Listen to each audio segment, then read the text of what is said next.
This Hoover Spotless Go started leaking the moment I turned it on, and the water was coming out down here through this hole, and nothing comes out the hose. Now the fix is as follows. Remove the bucket and then turn this over. Remove the screws to get the hose attachment off. I'll let this down for a moment.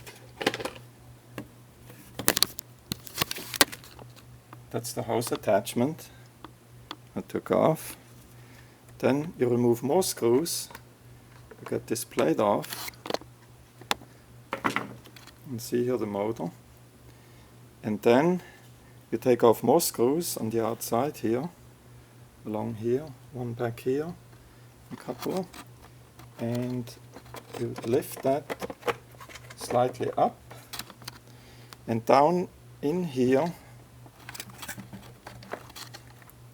is a hose that comes from the feeding bucket up here with the wash solution, and that hose was completely off, and I just had to push it on, and the cable tie was totally loose, so I had to retighten the cable tie. Now the machine should be fine again.